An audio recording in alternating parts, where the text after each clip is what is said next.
નમસ્તે મિત્રો, હું આપનો ધવલ કુમાર આજે ઘણા દિવસ પછી નોલેજ વર્લ્ડ ચેનલ પર ફરી આપણે ભેગા થઈએ છીએ. આજે 12 જાન્યુઆરી રાષ્ટ્રીય યુવા દિવસ. મિત્રો, આજે એક એવા વ્યક્તિની વાત તમારી સાથે લઈને આવ્યો છું કે જે આજે 150 વર્ષ પછી પણ ભારતીય યુવાઓના એક પ્રેરણા સ્ત્રોત રહ્યા છે. એમના એક એવું વ્યક્તિત્વ એમનું છે કે આજે પણ યુવાનો સ્વામી વિવેકાનંદજી બનવાના સ્વપ્ન જોઈ રહ્યા છે અને એને સફળ કરવાના પ્રયત્નો કરી રહ્યા છે. તો આજે આપણે સ્વામી વિવેકાનંદના જીવન વિશે થોડી માહિતી લઈશું. મિત્રો, આપણે બધાને ખબર છે કે ભાઈ 12 જાન્યુઆરી 1863 રોજ કલકત્તાના એક ખૂબ જ ધનાઢ્ય પરિવારની અંદર સ્વામીજીનો જન્મ થયો હતો. બાળપણનું નામ એમનું નરેન્દ્ર હતું. પિતા વિશ્વનાથ દત્ત એ સમયના સૌથી મોટા અને સૌથી પ્રખર વકીલ હતા. એમની માતા ભુવનેશ્વરી દેવી એ પણ એક સંસ્કારી વ્યક્તિ હતા.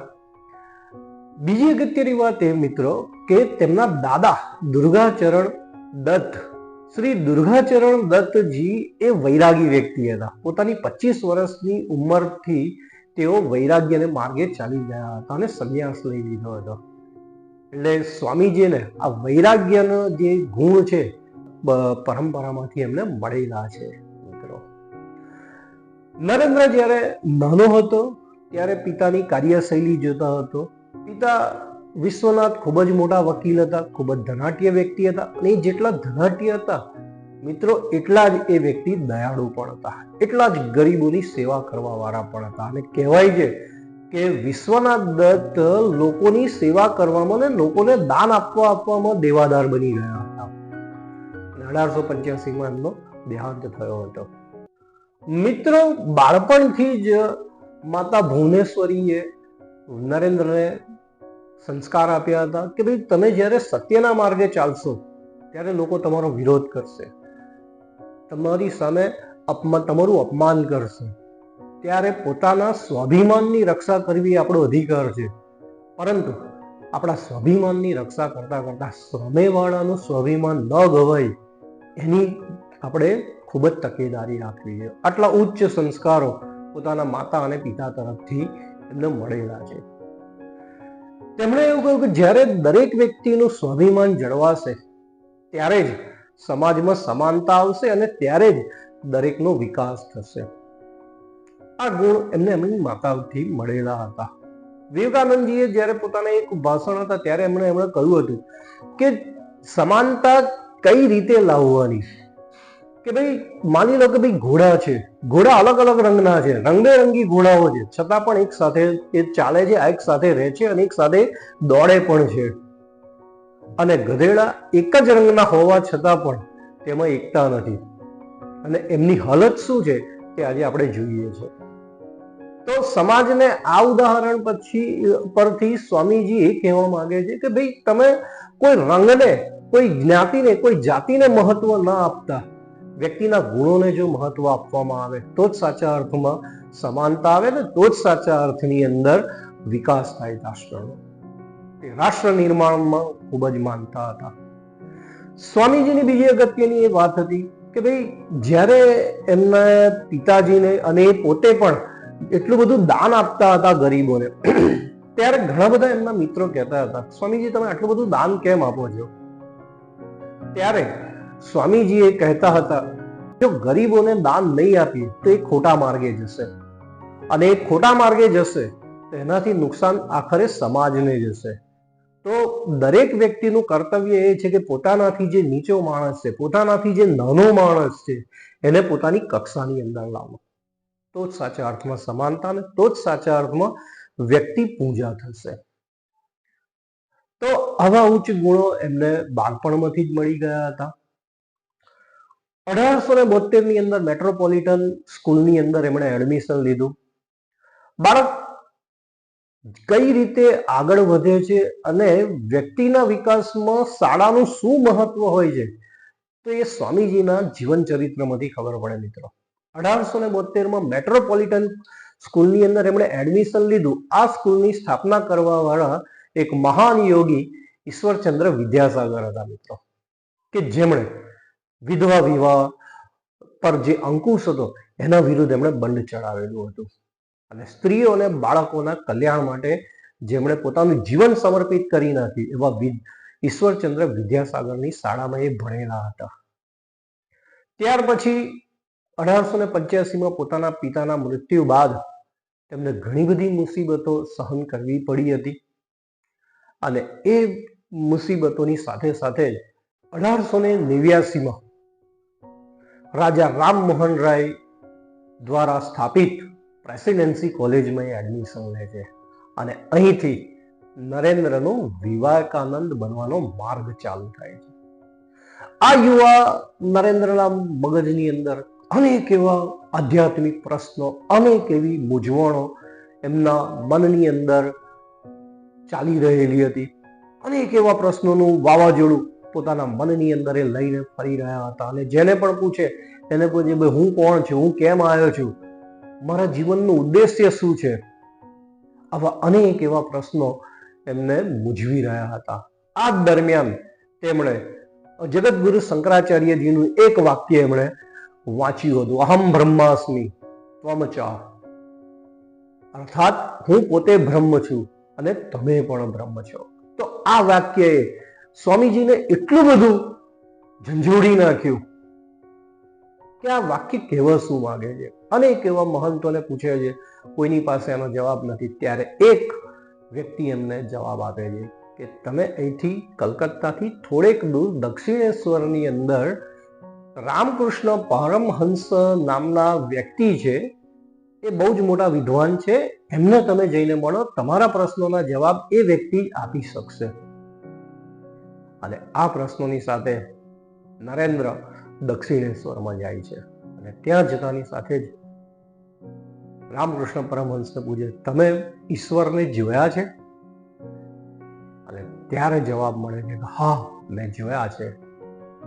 બસ શું હતું, આ જ સફરની પહેલી સીડી હતી નરેન્દ્રમાંથી વિવેકાનંદ બનવાની.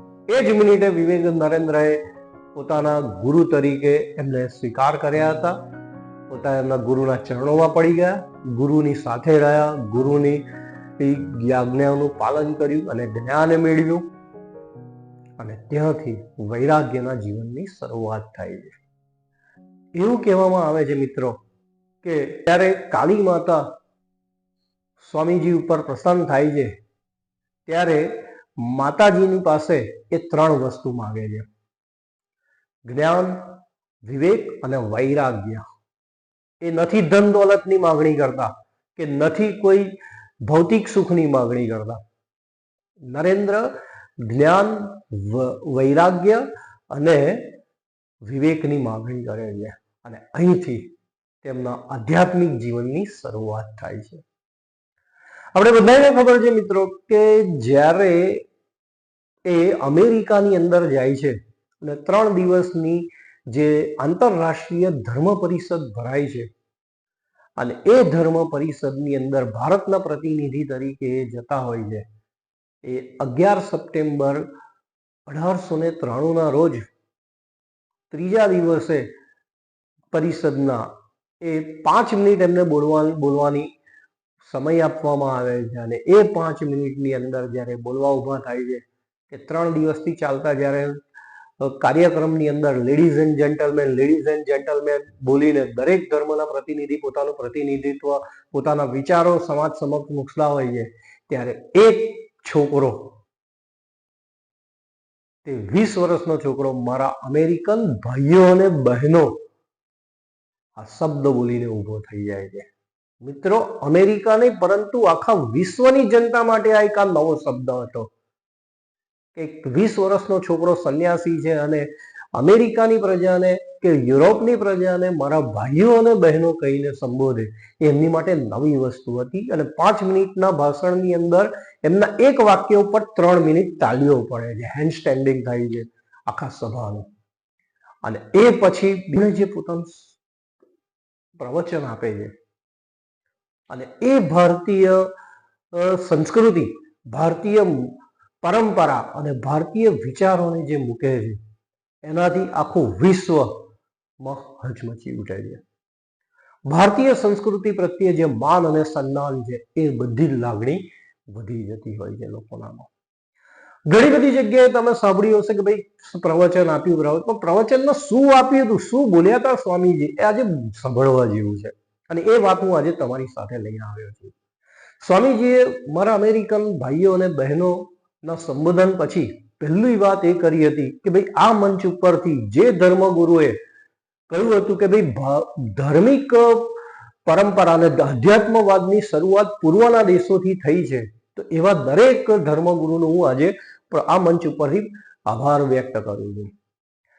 ત્યારબાદ સ્વામીજીએ આ પ્રવચનમાં કહ્યું હતું કે ભારતીય સંસ્કૃતિ માત્ર સાહિત્ય, સત્ય, અહિંસા અને વૈરાગ્યની સંસ્કૃતિ નથી, પરંતુ દુનિયાના જેટલા પણ શોષિત લોકો છે, દુનિયાની જેટલી પણ શોષણ થયેલી પ્રજાઓ છે, એને રક્ષણ આપવાનું, એમને સંરક્ષણ આપવાનું અને એમને પોતાના અસ્તિત્વને ટકાવી રાખવા માટે જે ભારતમાં આવ્યા છે અને એમને ભારતમાં વસાવવાનું કામ પણ ભારતીય પ્રજા અને ભારત દેશે કરેલું છે. હું એ દેશમાંથી આવું છું કે જ્યાં આગળ રોમન રાજાઓના ત્રાસથી કંટાળીને આવેલા યહૂદી ભાઈઓ અને બહેનો જે ભારતના દક્ષિણ ભારતની અંદર આજે વસે છે અને એમના રક્ષણનું કાર્ય પણ આજે ભારત ઉઠાવે છે. હું એ દેશમાંથી આવ્યો છું કે વિધર્મીઓના આક્રમણોથી કે ભાઈ બીજા ધર્મના આક્રાંતાઓથી કંટાળીને પારસી લોકો ભારતમાં આવ્યા અને એ પારસી લોકોને સંરક્ષણ અને સંવર્ધન આજે ભારતમાં કરી રહ્યું છે. હું એ દેશમાંથી આવ્યો છું કે જ્યાં માનવતાને પ્રાધાન્ય આપવામાં આવે છે. જે રીતે નદીઓ અલગ અલગ પહાડોમાંથી નીકળે છે અને એક જ સમુદ્રને મળતી હોય છે ત્યારે એ પરિપૂર્ણ થતી હોય છે, એવી આ એક આ ધર્મ સભા છે કે અલગ અલગ ધર્મના મહાનુભાવો, અલગ અલગ વિચારધારાના લોકો એ આજે એક મંચ ઉપર ભેગા થયા છે અને દરેકનું ઉદ્દેશ્ય માત્ર માનવ કલ્યાણ છે. આવા એ ધર્મ પરિષદને હું પ્રણામ કરું છું. આવા ઊંચા અને ઉદ્દેશ્યવાન શબ્દો લઈને એ પોતાની ભારતીય સંસ્કૃતિનું ગૌરવ એમણે વધારેલું હતું. મિત્રો, એમના જીવનની બીજી એક વાત કરું તમને તો અમેરિકાના જ્હોન ડી ફેલ્ડર નામના એક બહુ મોટા ધનિક વ્યક્તિ હતા. આ જ્હોન ડી ફેલ્ડર એ સમયે એવું કહેવાય કે અમેરિકાનો સૌથી ધનિક ઉદ્યોગપતિ માનવામાં આવે. કરોડો રૂપિયા એ સમયે એમની જોડે મિલકત હતી, છતાં પણ આ વ્યક્તિને માનસિક શાંતિ નથી, રાત્રે ઊંઘ નથી આવતી. તો એ જ્હોન ડી ફેલરને એના મિત્રોએ કહ્યું કે ભાઈ આ ભારતના એક સંત છે સ્વામી વિવેકાનંદ, તેને તમે મળો, એ તમારા પ્રશ્નોનું નિરાકરણ કરશે. કુતૂહલવશ જ્હોન ડી ફેલર સ્વામીજી પાસે આવે છે, પોતાના મનની વાત કરે છે કે મને રાત્રે ઊંઘ નથી આવતી, મને શાંતિ નથી મળતી.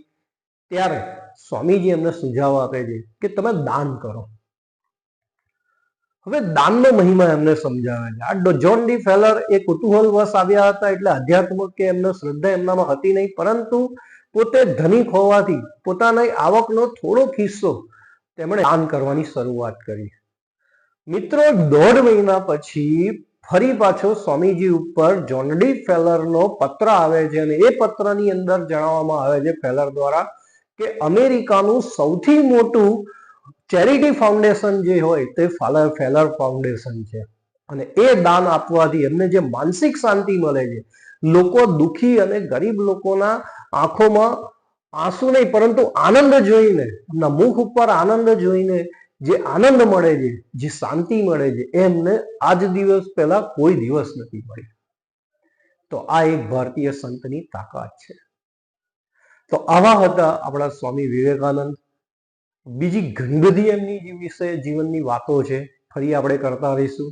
અને આવા મહાનુભાવ 4 જુલાઈ 1902 ના રોજ પોતાના વેલ્લુર મઠની અંદર આ સંસારને છોડીને જતા રહે છે, પરંતુ એમના વિચારો આજે 150 વર્ષ પછી પણ આપણી વચ્ચે છીએ. મિત્રો, આજે ભારતનો દરેક યુવા એ સ્વામી વિવેકાનંદ બનવાની પ્રેરણામાં છે. સ્વામી વિવેકાનંદને પોતાના આદર્શ માને છે અને કોઈ પણ યુવાન ફક્ત એમના પુસ્તકો પણ વાંચશે કે એમના વિચારોને પણ ફોલો કરશે તો મારો એક અંગત મત એવો છે કે જીવનમાં કોઈ દિવસે દુઃખી નહીં થાય. તો આ સાથે મને રજા આપો. જય હિન્દ, વંદે માતરમ, ભારત માતા કી જય.